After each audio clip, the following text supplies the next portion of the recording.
Look rather at the U.S. tax cuts, which were approved a year ago this month by the U.S. Congress. To help us out, we are pleased to be joined by Professor of Economics Emeritus at the University of Massachusetts Amherst, Professor Richard Wolff. Professor, welcome back. We're so glad to have you. Thank you. I'm glad to be here. So, the economy seemed to be rolling quite well along early this year, and markets reflected a pretty positive attitude. That said, a lot of the benefits from the tax cuts went to buy dividends, buybacks, etc. And we have seen companies like General Motors recently not reinvesting in manufacturing and the like. What's your take on how these actual tax cuts have benefited the U.S. economy, Professor? Well, unfortunately, those tax cuts were designed to be a big fat gift to corporations and the richest people amongst us. And that's pretty much how it's played out. Suddenly, businesses across America, mostly the big ones, but also the medium and small ones, had a gift, money that thought they had to pay in taxes, they wouldn't have to pay anymore, and they could do whatever else they wanted to. And it turns out, in part because the American economy is in such trouble and people don't have very much to spend, that they didn't spend the money, contrary to what Mr. Trump and the GOP promised. They didn't spend the money on hiring more workers, on producing more output. They did things like buy back stocks. They did things like distribute greater dividends to their shareholders. They did things like jacking up the already record high payment they give to top executives. And if they hired a few more people, which they did in the first half of 2018, it was relatively modest. And on the flip side of it, put it this way, they made the rich richer and everybody not so much. And so the underlying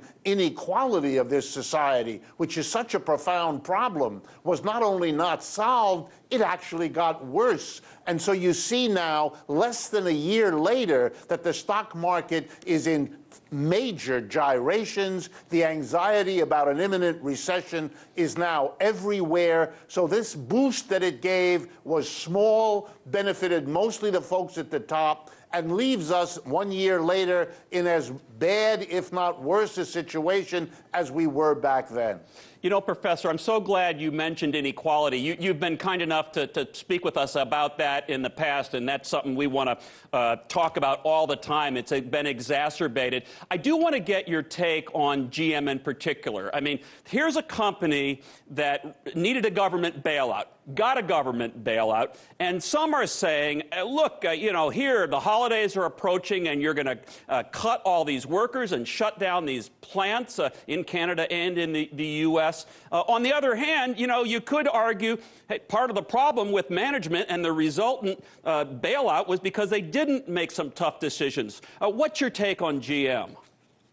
Well, I think we are always, in a sense, open to blackmail by corporations. General Motors, at the height of the crisis and crash in 2008, went to the government at that time and said, you better bail us out, because if you don't, we are going to collapse. And General Motors is looked upon as a symbol of American capitalism, and there will be panic around the world at what is happening if, in addition to all the other downturn catastrophe news, the biggest car company in the country falls apart. So the government basically felt it had no choice. It gave them $50 billion. Over the years that came afterwards, General Motors only paid back $40 billion. So the taxpayers of America are out a loss of $10 billion to this company. It has meanwhile resumed its profitability, paid out lots of dividends to shareholders, and all the rest. The thing that blew my mind as an economist was all of that money given to them without any conditions. In other words, you could have said, okay, we'll bail you out, even if we don't like it, but you have to commit not to cut your workforce, not to damage the communities and states that depend on you. And if you do, then we're going to get some of that money back, because that's not your responsibility. We didn't do that. So now they're saying we're cutting all these jobs, a horrific Christmas present for families and communities across the Midwest, in U.S. and Canada. And in a sense, It's our own politicians having given them a bailout without any conditions that leave them free to do this. It's a statement about a system that isn't working. You know, every time you talk, I'm thinking of something else. It reminds me of another bailout, Professor, and we go back to right after the financial collapse when, with the Troubled Asset Relief Program, TARP, which bailed out the banks, we did the same darn thing then. We didn't even have the guts, and when I say we, I mean Congress in this regard, didn't even have the guts to say you can't pay your executives, your CEOs, billions of dollars while you're essentially being propped up by the U.S. taxpayers. It just drives me nuts that we don't have the guts to do that sort of thing, which you would think would be not partisan at all. You would think it would be Republican, Democrats would agree, right? Yes, and there's actually one more twist to this, which may even blow your mind one step further.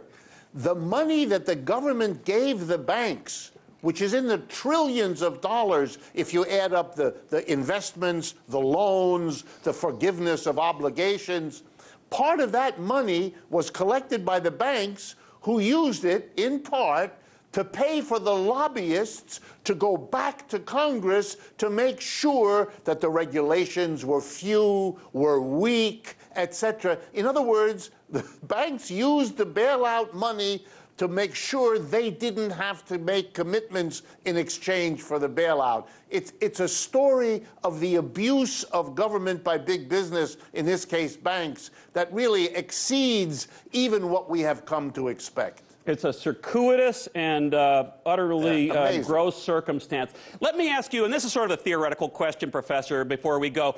If you had to do it over again and you said, look, there is this $1.5 trillion, which we don't have, of course, but we're going to spend it on tax cuts. We're just going to rejigger the thing, and we're not going to go from 35 to 21. We're going to make sure the middle income folks pay less. Or we had a big infrastructure bill, help our crumbling roads, bridges, and infrastructure. What would you have preferred, or would it be none of the above? No, I would have preferred, of course, that the tax cut be given to the people who deserved it.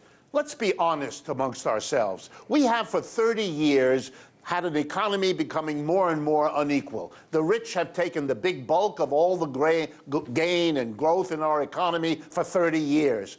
And the mass of people have had a harder and harder time getting by. 30 years ago, we didn't have to borrow up to here to have our kid go to college. We didn't have to load up on levels of debt for our credit card we can't sustain anymore, etc. So what we needed was help for the middle and the lower half of our country, the majority of our people. That's who should have gotten the tax cut, not the corporations who've been doing better in the last 30 years than they've ever done before.